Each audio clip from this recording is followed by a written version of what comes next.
Builder के चमकते tower, marble की फर्शें, फुआरे, क्लब हाउस और पार्क्स देखने में नोएडा की हाई राइज सोसाइटीज किसी विदेशी शहर जैसी लगती हैं, लेकिन इनके नीचे, इन दीवारों के पीछे, इन पाइपलाइनों की एक ऐसी सच्चाई बह रही है जो अब शहर के नालों से होते हुए पूरे सिस्टम को गंदा कर रही है।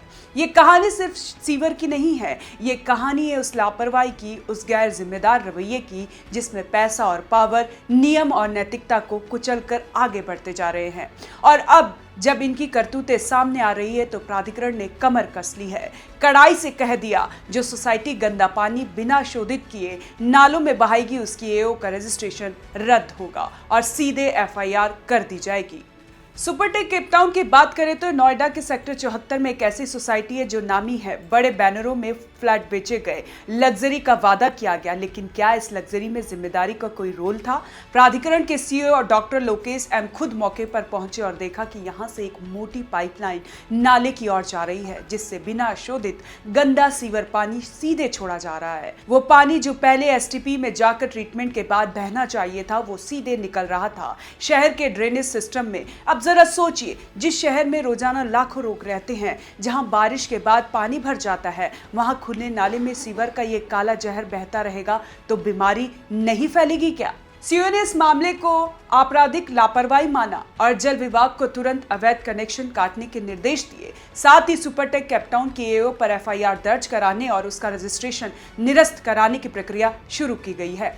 लेकिन कहानी यहीं खत्म नहीं होती। ये तो महज एक सोसाइटी थी। नोएडा की दूसरी कई रेजिडेंशियल सोसाइटी ने भी यही किया और अब वो सब कटघरे में है। सेक्टर 100 की लोटस पनासा, सेक्टर 120 की आरजी रेजिडेंसी, सेक्टर 78 की सिक्का कार्मिक, सेक्टर 100 की लोटस बुलेवर्ल्ड, सेक्टर 137 की पूर्वांचल रॉयल, सेक्टर 75 की एम्स मैक्स गार्डेनिया, सेक्टर 45 की प्रतीक बिल्डेक और सेक्टर 76 की आम्रपाली सिलिकॉन सिटी। इन सब के खिलाफ एफआईआर दर्ज की जा चुकी है। जुर्माने भी मामूली नहीं है। 11 लाख से लेकर 29 लाख रुपए तक के भारी भरकम पेनाल्टी लगाई गई है। और अब मेरठ स्थित चिटफंड रजिस्ट्रार को चिट्ठी भेजी गई है कि इन सोसाइटीज की एओ का रजिस्ट्रेशन भी रद्द किया जाए।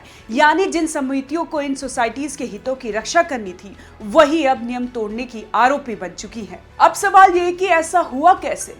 नोएडा जैसे प्लान्ड शहर में जहां हर सोसाइटी को अपना एसटीपी बनाना जरूरी होता है, वहां सीवर का गंदा पानी बिना ट्रीटमेंट के कैसे बहने लगा?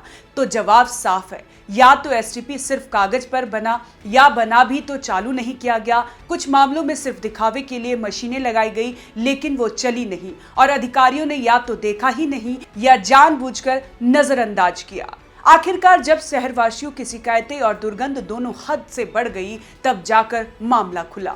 नोएडा प्राधिकरण की ये शक्ति एक मिसाल बन सकती है अगर इसे आधे रास्ते में छोड़ा ना जाए, वरना इससे पहले भी ऐसे कई मामले सामने आए हैं, लेकिन जुर्माने भरकर या अदालत में जाकर रफा दफा हो गए। इस बार सवाल सिर्फ प्रदूषण का नहीं, भरोसे का भी है। जो लोग मेहनत की कमाई से इन सोसाइटीज में फ्लैट खरीदते हैं, क्या उन्हें पता होता है कि उनकी एओ जो वोट मांगने आती है, वही नियमों का मजाक बना रही है? क्या बिल्डर पूरी तरह बच सकते हैं? क्या सिर्फ एओ को जिम्मेदार ठहराना काफी है? अब समय आ गया है कि नोएडा प्राधिकरण इन मामलों में बिल्डरों को भी कटघरे में लाए, क्योंकि जब तक फ्लैट बिक रहे होते हैं तब तक सब कुछ बिल्डर के नियंत्रण में होता है। फिर एसटीपी क्यों नहीं बनाया गया? पाइपलाइन अवैध तरीके से कैसे बिछाई गई? क्या प्राधिकरण ने निर्माण के दौरान कभी निरीक्षण नहीं किया? ये सब कुछ जानकर भी नजरअंदाज किया गया। इन सारे सवालों के जवाब जरूरी हैं, क्योंकि अब बात सिर्फ सीवर की नहीं रही, अब बात नोएडा की साख की है। और अगर सख्त कदम नहीं उठाए गए तो आने वाले समय में यही समस्या शहर की सेहत के बर्बाद कर देगी। प्रदूषण का ये गंदा खेल जब ज्यादा दिन नहीं चल पाएगा, ये शुरुआत है। नोएडा की गलियों से निकलकर ये सवाल अब पूरे सिस्टम की ओर इशारा कर रहे हैं। अगर अब भी सुधरने का वक्त नहीं आया तो फिर हम सब का भविष्य सिर्फ नालों में बहता दिखेगा। आपको क्या लगता है? हमें कमेंट कर जरूर बताएं और देखते रहे गली न्यूज़।